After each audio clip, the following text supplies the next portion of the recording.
Horsemen Academy, back again. This time we have a returning guest. But before I throw it to our brother who is here with us today, y'all see I got on the Cougs. Last week I was talking about OU with OU Texas. We went down to the watch party, had a good time. Shout out to Jet Magazine. Shout out to Dalen. Shout out to the greatest watch party on earth. We appreciate you having us. But today I had to wear the Cougs because if y'all were watching TV last night, University of Houston won its first Big 12 game in the most ridiculous fashion I've ever seen in my life. A Hail Mary after they should have lost, where it got tipped 2 times and the guy caught it. So, I had to represent for the Cougs today here in Houston. But before we jump into our interview, this brother is from my neck of the woods. Knows my family. He's been on the podcast before, and he is doing big things in Houston. I'm trying to be like him when I grow up. That's what it is. Please, Coach Austin, let everybody know about yourself, sir. What's going on, family? How you doing, brother? Doing good, man. Now, how you been, man? So before we get started, now people have probably seen you before on the episode. Yeah. We've grown some since then, so this will be new content for people. Tell everybody about yourself before we jump right in. Coach Austin, John Austin is my name, CEO and managing member of Austin Business Strategies. The Bank Ready brand that you guys may have seen around there. We are a business accelerator program, first and foremost. So we make sure we're working with small businesses to get them the capacity they need on the financial side and the operational side so that they can function in the procurement space, which some of you may see as government contracting, either government or private. We want to make sure a small business has what they need to function in those spaces to really get those good dollar contracts across the board and drive good revenue. So I would say just a wealth of information here. The last time that we had our conversation, we went through his backstory. We're not going to do all that today. We getting right to the nuts and bolts today. All right. So Bank Ready. From the last time you were here, which was it was 13 months ago. That's crazy. It's been over a year. Isn't that crazy? It is. And crazy. We text all the time, and I'm like, yeah. You need to be here more often. Yeah, but tell us what Bank Ready's been doing since the last time you've been in the studio. Yeah, Bank Ready has been full throttle. I mean, we hit the ground hard. Post-COVID, COVID was a good incubator for us because it allowed us to teach online through Clubhouse and through the various digital platforms. And now Bank Ready has been doing concerts with the Port of Houston. Nice. We just did a full day programming with Shell. They have a live wire program, so they allowed us to teach their small business cohort, which is phenomenal. Client base has grown, and we've been getting our clients out there getting contracts as well, and they're in the spaces that we need them to be in. So Bank Ready is really getting them bankable for the marketplace. We've been working with a lot of the financial institutions as well. They love our product. Some want to license it now. Some can we just take it and roll with it? But Bank Ready is really becoming the fabric in small business that we wanted to be and becoming a verb. Okay. What we want. So we're hearing you need to get Bank Ready. You need to get Bank Ready. And that registered trademark is really becoming a life of its own. And I'm going to say that he is not even really celebrating as much as he be doing, because there'll be times where we've talked before. He'd be like, man, I got to give these 100 students right now to do whatever. I was like, hold on, what's going on really? The scale that you've been able to grow to has been pretty phenomenal. Now, has all of that been from social media marketing, or has it been maybe people that worked with you telling your story? I would say social has been a good catalog. Okay. Us. So we hit social to tell a story. That way, because we know everybody goes to LinkedIn, Instagram, et cetera. We're about to build YouTube out. But it's been a good catalog. But our name has been spoken by the work we've done with, I can say I work with the Small Business Development Center at Prairie View. I can say I work with the port, about to work with the city, working through being next to LSU, et cetera, and getting out there amongst even some of the prime contractors. Gotcha. To know we're a trusted resource. So I want to plant myself next to industries where so many people are running through. What we do isn't being addressed. Yeah. So when they go to someone, hey, y'all need to call Coach. You need to talk to his staff, et cetera, et cetera. So social media has been the backdrop engine, but man, our name is being spoken in more places than I could imagine. Okay. So let's talk about some of those, the work that you've been doing. And I want to start with the small business development centers, not just Prairie View, but just Houston, just in general. I think before we were talking, I was like, I don't know if I may be saying it wrong, but I kind of feel like your niche is maybe workplaces where there are 100 employees or less. maybe they maybe 100 million or less in revenue, not where they're out there where they can fund themselves, that they may need to actually go get funding for the next level of their business. Would you agree, or am I thinking wrongly? That is a very strong percentage of our clients. Okay. Yes. One, because they're underserved, and a lot of them are, say, women-owned small businesses, or even veteran-owned, to where they've exhausted some of the free resources, P-Tax and SBA, et cetera. They've gone through school and they're still using them, but they need something else. Yeah. So we've been there. We just celebrated our 18-year anniversary in business. Man, congratulations. Thank you. Congratulations. So it's like, I understand what day one is like because we're still around it. Yeah. And I don't want to leave it because it's such a small part of the community as far as numbers. Such a large part of the community as far as numbers. They need that assistance too. Yeah. So let's talk about some of the first entry resources that someone might do as a small business owner. Let's take away working with you. What mistakes do people typically make first? And I bet I've made a lot of these mistakes. Put the camera on me for a second. I'm almost positive that stuff that he's going to say, I have made these mistakes. But what are some of the things that you typically see, out the gate?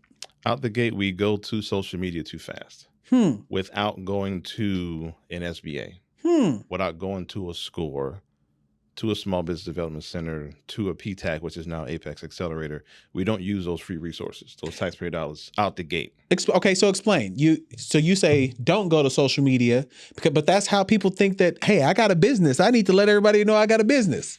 I mean, so if you let somebody know you got a business and somebody drops, say, $1 million check on you, right now, can you service that contract?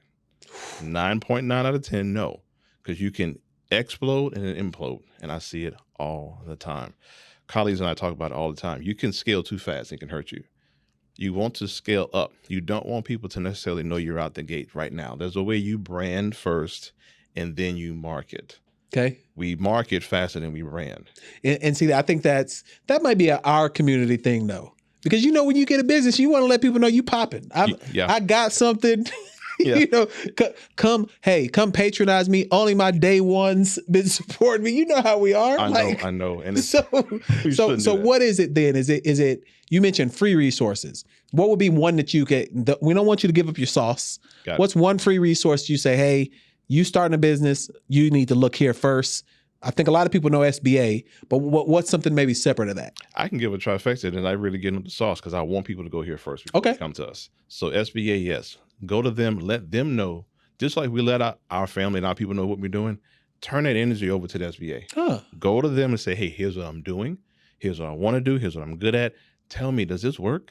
How would you help me help the small business community or the patient population or the client population I want to help? They'll do that. Yes. There's taxpayer dollars. Yes, they will. Yes, they will. See, I think people are reluctant to go to SBA because they're just wanting to get denied. Like they just assume that as soon as I share my business proposal or my plan, I'm going to get that letter back that says we can't do anything with you right now. No, they're big on consulting. They're big on helping. What they base their bread and butter on and their numbers on is how many small businesses can they take from the incubator starter phase. I did not know that. Out the gate. That's what they are meant. That's taxpayer dollars. Okay. So they've got a lot of grooming that they can do. Plus, they know everybody. So they know what banks you should go to. They know what things you can get out the way. And we're a strategic partner with them. Not on the government contracting side, but on the business development side. So we see them coming through. So we'll tell you, go there first. So you see it on the front end. Yes. See, that's key.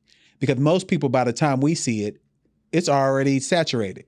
You're seeing it before. Yes. Hey, this is what opportunity may be available. This is what bank we know has money. This is what we know they need to spend this money. And how much research you should be doing before you even go after the money. And actually, which banks you should be talking to 6 months before you even ask for a loan. There's a lot of buildup that we could do that would cut the failure rate almost in half. That prep work, that research and development we're not doing with an SBA, and then going to a small business development center that's in your area. You can see what that economic development corporation that's in Waller County or Fort Bend or Harris or Galena, wherever you're at. Okay, what's my backyard doing? Could be a mix of local, state, and federal, and private. And I didn't have to go too far outside of my neighborhood. And most people don't even think about what's happening at like county and city manager levels.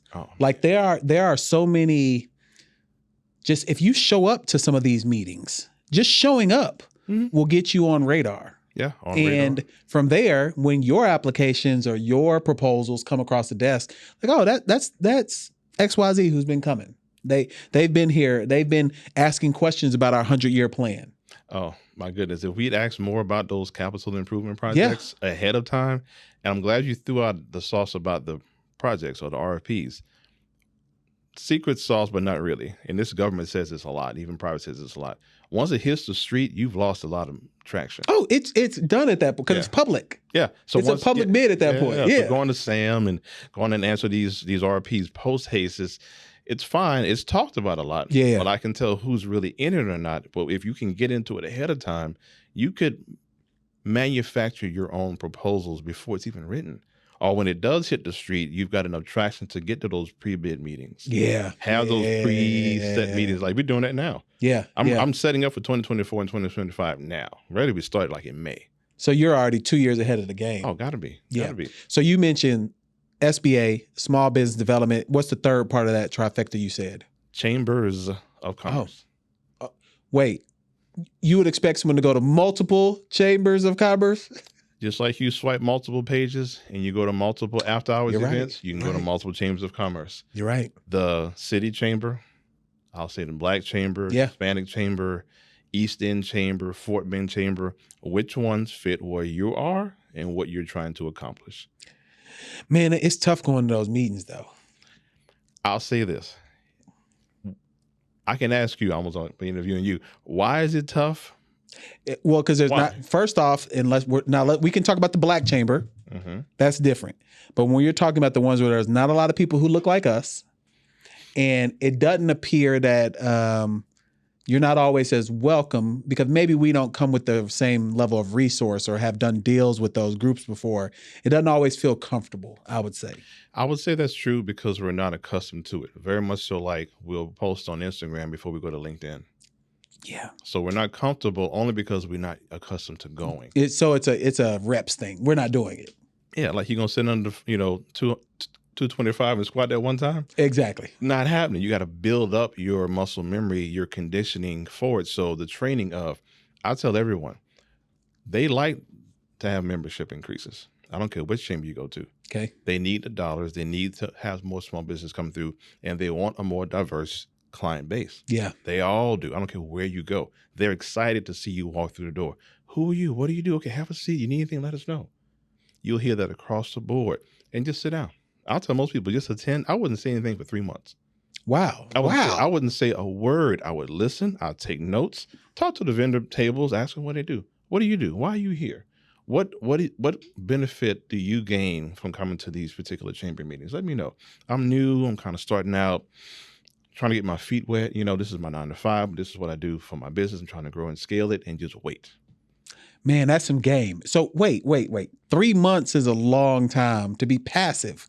But I guess if it's giving you the opportunity to change your life, what's that 90 days? It's 90 days is maybe 3 meetings, but imagine what you've done for the last 90 days of not going at all. Facts. So imagine 2023, okay, we're outside. Yeah. Go to the meetings. I like the free lunches. I love the places, the venues they go to. Listen, and here's a sauce that we often never get. You'll hardly ever see this out. Go to the chamber meetings. There's always a meeting after the meeting that they may not publicize like that.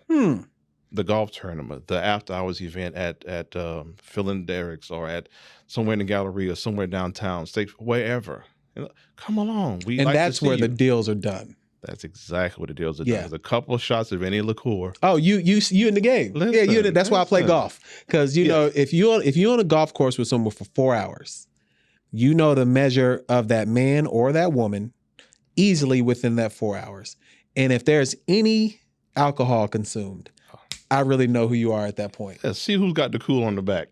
My problem has been the follow-up, like not knowing where to take it next. Like, does your organization help people like, all right, these are the steps you need to take to be able to secure this funding or this business relationship? Because that's kind of the hardest part for me for the most part.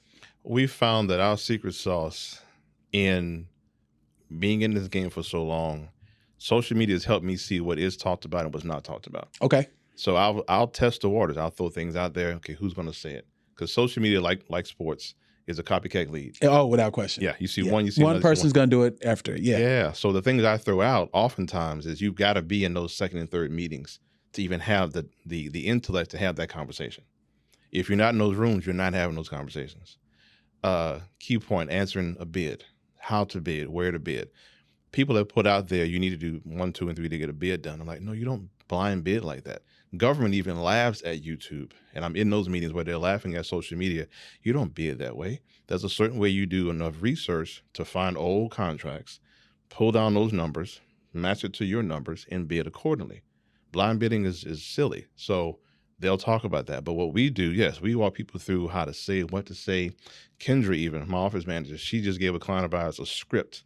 Wow. What to wear. Wow. What to say, where to sit in the room. Yeah. So he can see the whole room. It's his first time going. He's been nervous. He's been waiting 60 days almost to attend one meeting. Yeah. So he was so nervous, sweaty palms and all. She said, no, wear this color, walk in, say this and say that. He came back so excited.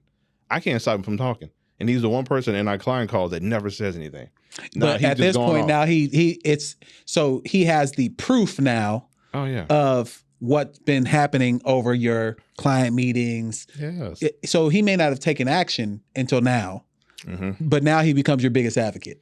It has, and it's funny. He's been with us for about 8 months now. Wow. Doing the back end work, doing the thing, and I've been pushing them all. Like, y'all, look, it's Q1 government year. I need you to get out there. Yeah. And I'm holding all of you accountable. I need to know what meetings you're going to, what did you find out, what did you see, whatever, to get them groomed. So that ultimately when you see it and you've done it, it's like, wait, I can do that. This is what happens after that. So take the business card, take a picture in the car before you go home. Yeah. Send the email. It was a great meeting you here today. It was my first time. You know, how can I get on the calendar? Let's have a one-on-one. Let's do a lunchless learn. Because sometimes government can't take lunches. Yeah. But you can set up a meeting and do a lunchless learn. Yeah. And just tell them about yourself. They want to know. Even the higher project managers just want to know who you are. And then the more they start seeing you, wait, I saw you at, where would I see you? Okay, great. Are you coming to? No, I didn't know that was there. Write it down. Go to that next event. Hey, how's it going? Oh, come over here. Talk to so-and-so. Man, y'all better pick up this game. So in reality, it's all about relationships still too. 70% relationships, 15%, 20% financial, 10% what you know. Hold on. Okay. This is shocking to me. As a person who feels like I know everything, but I don't know everything. It's impossible for me to think that only 10% of your knowledge base will matter when bidding on things and or trying to get financing. That doesn't make any sense to me. So the 70%, if I'm talking to someone with the VA or with the healthcare system, correct, that relationship will give me everything I need to know. That a front-facing one bid, or even 10 bids, I don't know what went into that bid. True. I don't know who wrote the bid up. True. It may be a bachelor's degree entry-level person that wrote that bid, but where did it come from? Yeah. Where is the need for that agency of where my capabilities fit them best? Well, if I'm sitting with that person who's a program manager and I know that's their department I need to know, and I'm going to be working with that person's department, well, let me sit next to you for the next couple of months and examine where I need to be. You'll tell me where I need to be because your success is based on what I do. See, so I wouldn't even have thought of it that way. Being in it this long, that's what I've always done, not realizing that's just how it works.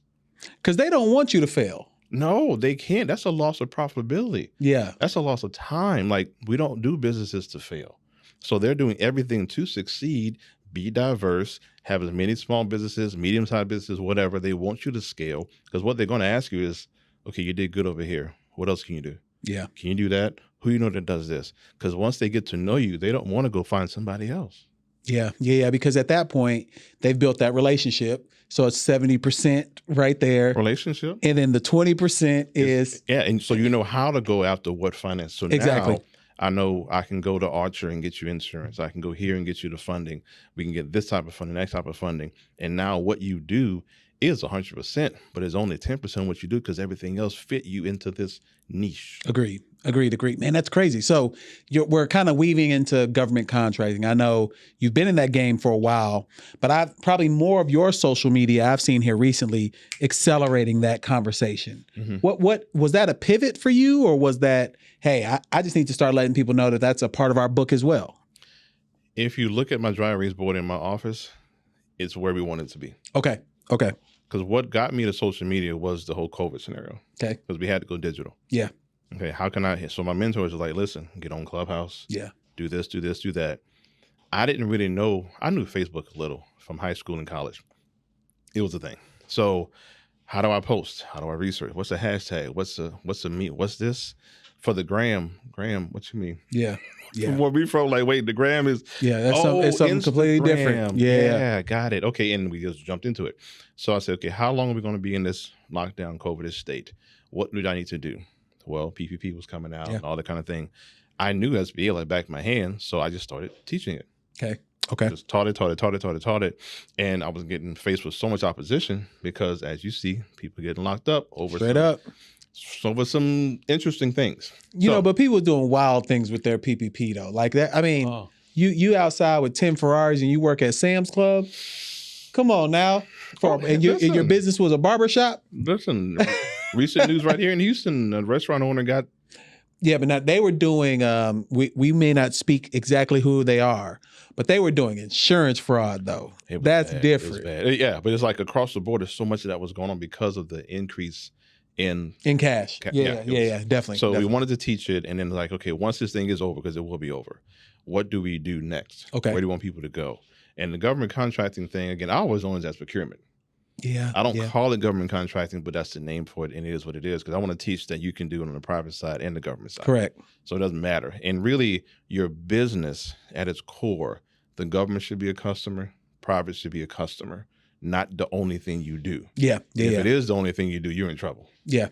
Because it's so cyclical. But yeah, so now it's more of, okay, let's hit the ground hard, showing people how government contracting really is done. Okay. We're going to start our own podcast soon and have government people on. Oh, okay. My colleagues, people I deal with every day, these are the folks that I want you to hear from, because that's who you're going to be dealing with.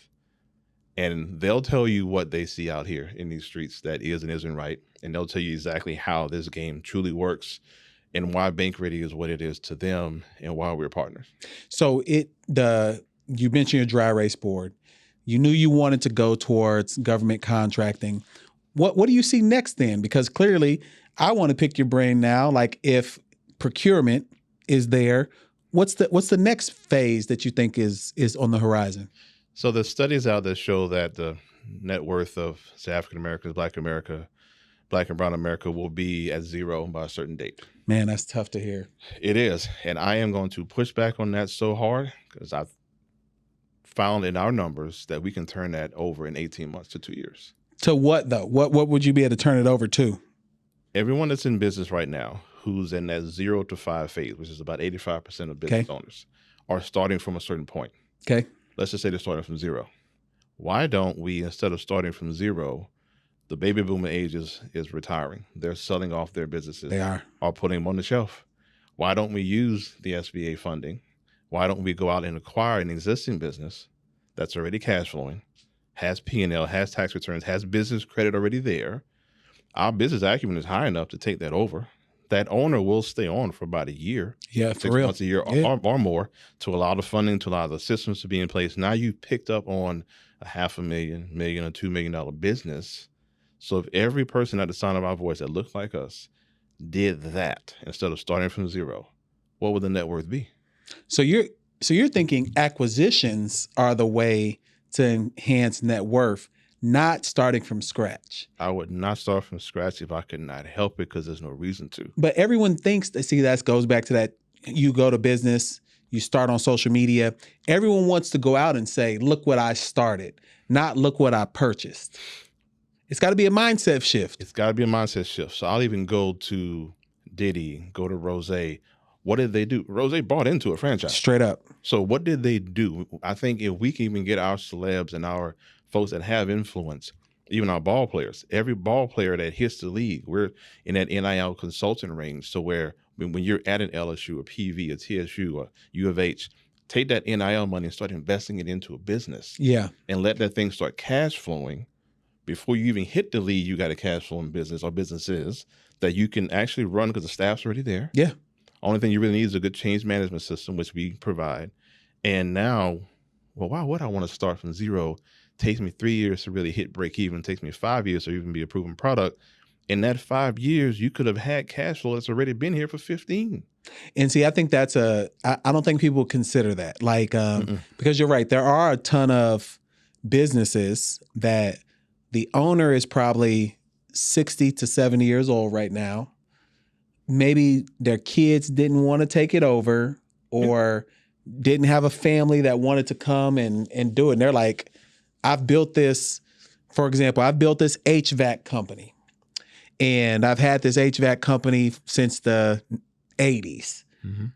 I don't know what to do with it, but I've got a customer base in Houston that every summer I'm going to be doing 2,000 houses because we know what happens. I had to replace 2 AC units this summer. 2. You know what I'm saying? So, and it was not cheap. No, it's not. It's not. They were not cheap. It's like not. That took all my little discretionary income. I was really mad, but like, so you're thinking those type of businesses or just anything? I'm going to give some of our secret sauce, but I don't mind because we're so into that niche. Okay. So we talked about procurement and government contracting. We talked about, look how big Houston's getting. Yeah. Houston's crazy. Oh my God.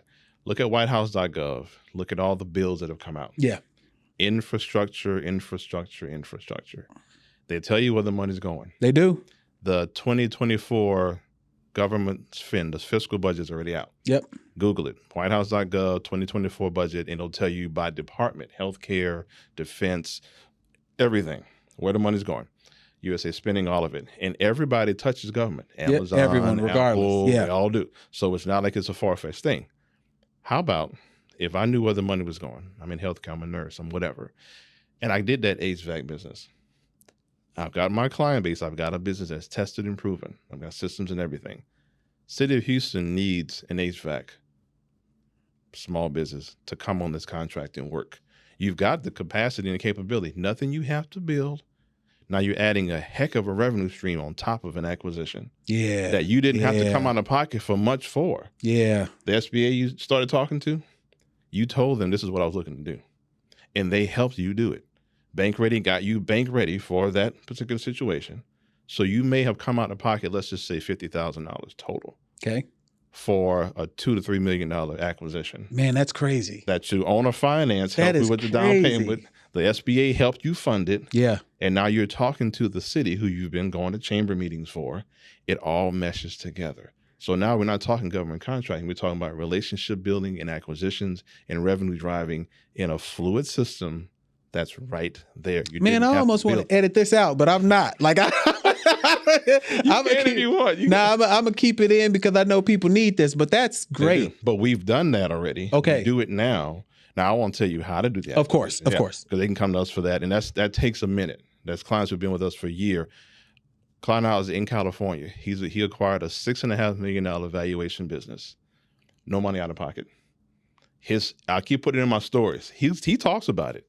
Wait, so how you have to have cash to get something like that at least? He's in the EV space. Okay. So his business is doing those Tesla parking stations and stuff. So, and he's already been in automotive. Okay. So the owner of this particular automotive business wants to sell. He's moving to Florida to do some other things in that Miami area with the same type of business. Okay. He's like, I need to sell it, but again, people haven't bought it yet. So he got with me. We did just like real estate, creative financing. Yeah. Owner financing, subject to, all those things. There's ways to skin a cat. Yeah, the same creative financing. Yeah. We talked to him and said, you know what, how about you owner financing to him? Here's the note that you want. We can pay you over time based on the revenue that we're going to increase and the revenue you have now. Yeah. No money out of his own pocket. They did the transition of ownership, et cetera, et cetera, et cetera. There's some things I won't say how it actually worked, but now he has that business. He's owning it. He's taking the classes, the certifications, and all that thing, but he's running it now. Man, that's pretty crazy. So, all right, now I want to be I'm typically a consultant, but I'm going to get some consulting right now on camera. So I think we're ready for a bigger space. Mm-hmm. You know, we're ready to expand, do things. I think we've got clean books. You know, I got accounting background. So everything that we would have necessary, I think we've got. But I haven't been successful developing the relationships with lending partners or SBA or even the free resources. Now that could be a function of me not really trying. I've always been, I think it was I started as a self-funding venture, went into like some hard money. From there, have just sat on equity. I'm trying to figure out what the next phase would be. I just want to get your recommendation. What are your thoughts? So how old is the business itself? 2016. Okay. Filing taxes every year? Oh, every year we've, obviously we probably didn't turn a profit first few years until recently. I think we recently got into black. Okay. Yeah. Okay. And that's about normal. So how big of a facility are you looking at? You want to double it, triple the size? Yeah, maybe quadruple. Okay. Like I'm trying to go big or go home. Could you currently afford a note with the current revenue you have now? Yes. Okay. Yeah. Okay. So what we would do is, again, directly to SBA, their 7A or 504 loan programs would help you with the acquisition, help you with operating expenses, furniture, et cetera. And we would make sure that the amount you're asking for can be handled. Of course. The SBA has a lender match program. So you go to, again, stay with them, and they'll say, okay, according to what you're looking for, these are the lenders that match what you're trying to do. Okay. Let's talk to each one.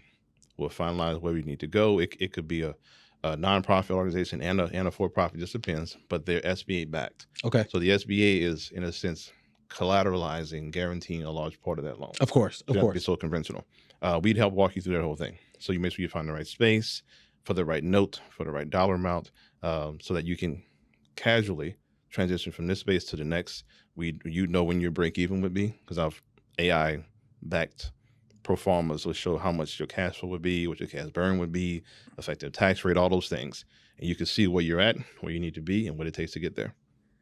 That might be a conversation we need to have, because for me, I think that the content space has been interesting. Because I'm a traditional finance person. Like my education is traditional finance. I look at things black and white. I look at things. What is that ending number at the end of a calendar month? Mm-hmm.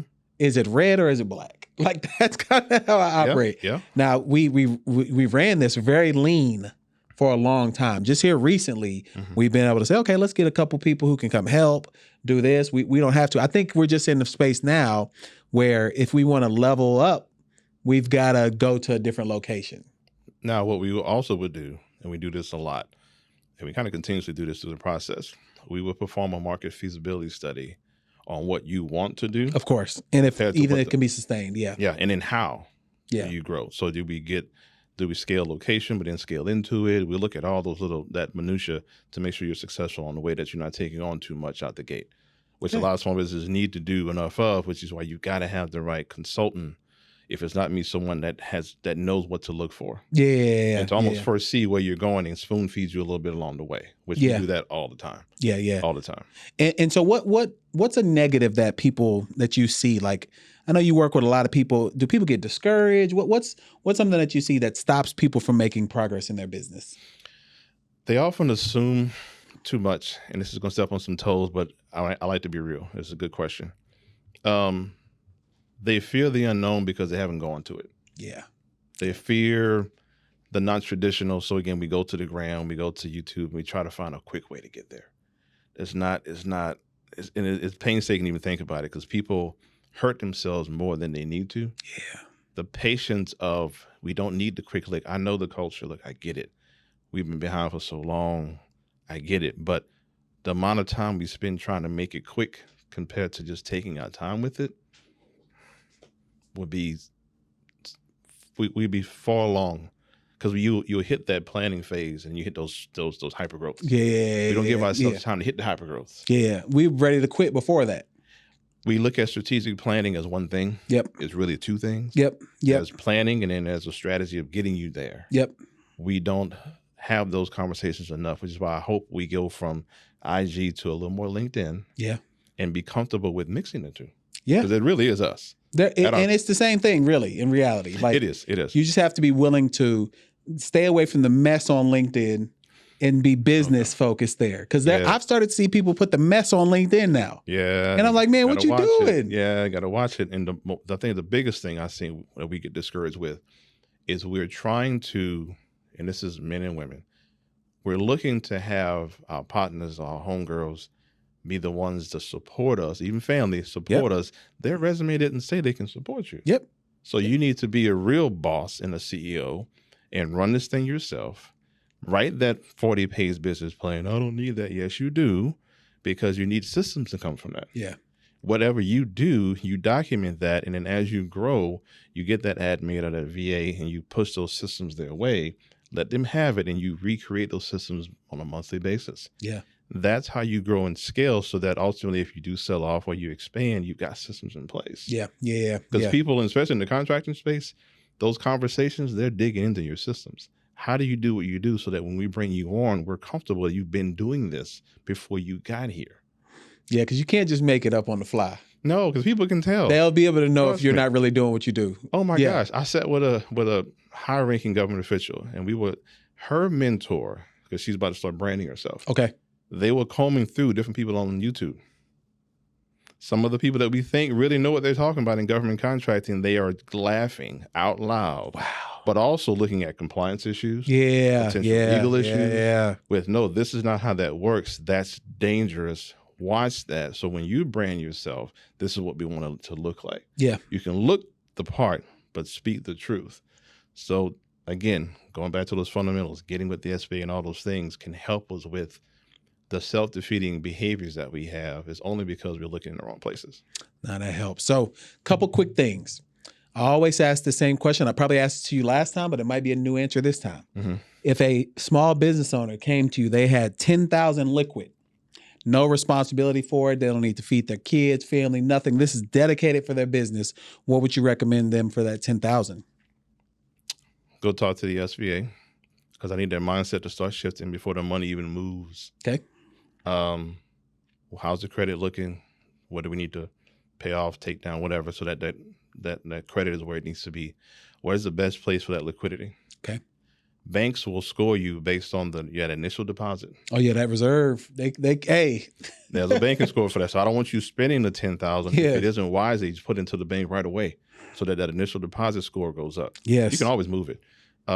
Who should we get our initial business credit with? Where should we start building? Where should you start going? Before we start spending, let's start moving Okay. in the right direction. Once our credit is good, we can start maneuvering. Now let's look at research and developing our businesses while we keep that 9 to 5 happy. Can we work some overtime? Yeah. Is that possible? Because we need to start building up a little bit more of a savings. Yeah. Yeah. So put more into it, so you at least have a good 30 or so sitting there. That's why I would say to any small business, slow down to speed up, to research and build a foundation. Then we can start going vertical. Man, that's crazy. Slow down to speed up. Mm-hmm. Yeah. If we run out the gate too fast and we run out of gas, Yeah. then we hit a wall, and then we figure out, well, how did I get here? It's too late. Now you're taking 6 months to fix what you did that you probably, if you just slowed down, to speed up. you wouldn't even have those problems. Yeah, because you're going after what you think. Did you test that market? Did you ask the market anything? Did you ask anybody that's been around long enough? And also, make sure the person you're asking has been doing this for a period of time. Yeah. Not that they say it. Who can I talk to? Who's a reference of yours in government? You do government contract. Who can I call? Yeah. Who can I call in private sector? Who have you worked with lately? Who's your recent? Yeah. Yeah. I mean, if you do an diligence. interview anywhere, people are going to want to know who your references are. So if I'm going to talk to someone, like I know your references because I've worked with you, I've known the people who've worked with you, et cetera. So that's why I know there's value in having you on the show. You're right. Like being able to vet the people around you probably means a lot. Like if someone says, hey, I want to do a podcast, I would hope someone would say, man, you got to go talk to LP. You got to go talk to Breon. He's going to get you in a good position. Even if you don't work with him, he's still going to help you. Mm-hmm. And that's how I would hope people would say that. So last question that I've got, this is probably the most important. Let's go back 20 years. What would you do differently? Nothing. Nothing at all. No, because what I just made my 18-year anniversary, and I thought back to the hurdles, the lows, my God, the highs, my God, you know, that first international first class trip and all the things that went into that. I'm here now, successful, thank God, thriving, doing my thing. If any of that changed, I'm not here. I don't know where I'm at. Now I'm assuming, and I'm doing what I'm telling business not to do. So the journey is a journey for you. Oh my gosh, yeah. And I come back and I even look at the journey. What happened? Why did I do that? What happened there? I can't do that again. Let me do that some more. And again, slow down, Yeah. speed up. So the things that got me into a hurdle or whatever the pitfall was, I saw, didn't see, I make sure I don't repeat that again, and I teach it to my clients, even our kids. Okay. So now I'm extremely calculated on where I do and where I go, who I move with, what I do, what I say, what I don't say, so that I can, when I hit it, it's dead on. And if something does fall apart or happen, I got it. No, and he's being honest about being calculated in how he moves, because there have been times we've talked and he'll be like, man, you know, maybe you ought to look at them a little more. Like you've said stuff like that. Or have you heard, I'd be like, you know what? If you say it, I'm going to look at it more. I will, because I value when someone has shared their story, and then at the same time, they can recognize maybe things that people are doing that I don't. Mm-hmm. You know, like some of us come at things more naive, like to think that everything is grass is green, when it's not always that way. And I appreciate your perspective. I really do. I really do. Thank you. Because I try to put myself in positions where I'm in it. Because I said 70% relationships. Those relationships, the conversations I have, that might be a book. Not to say who I said it with, but the things you talk about. Yeah. Like I heard about a cybersecurity situation with a major firm. Wow. That's in the conversations after we did the training. Wow. And I said, you know what? We have somebody that can maybe help y'all with that. Really? We'll talk about it. We sat there for an hour and a half about who I had on my team, Fred, as a matter of fact, who's in that space, done it for years, has his own firm, everything.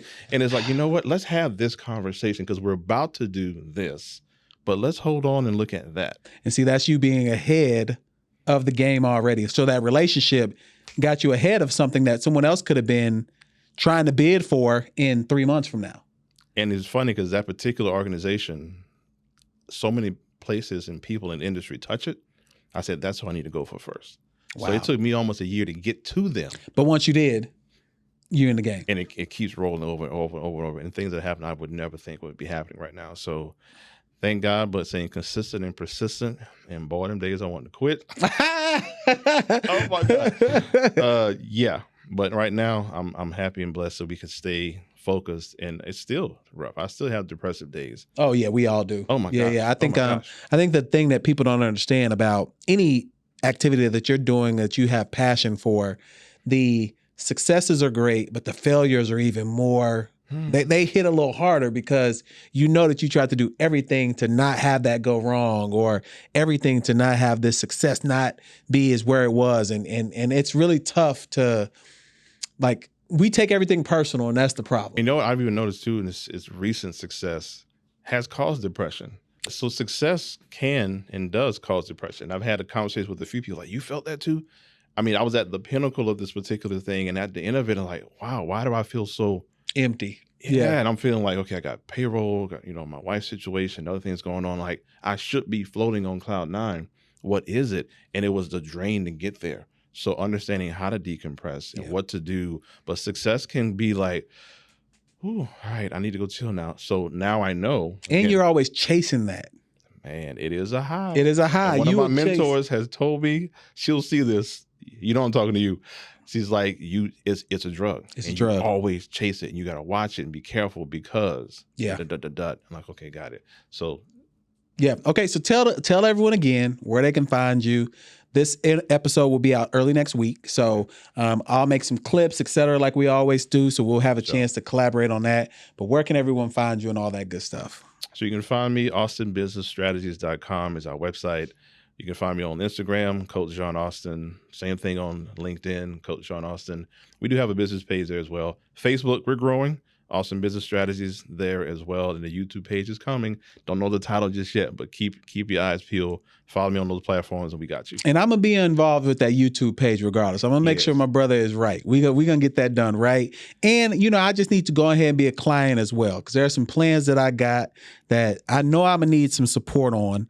I typically think I'm just going to do it myself, but why do I do that? I need to get some support as well. So we're going to be talking. Again, y'all know if I have someone on Academy, these are personal to me. These are relationships that I value, people that I want to connect with, and people that I want to share their stories with you all. So if you liked it, like what you heard, Austin Business Strategies, go to his page, Coach John Austin, go to his website, go check out what he's got going on. I would encourage you, because there's a lot of value in our brother. So that's Horsemen Academy for season 2, and we'll be back with another one.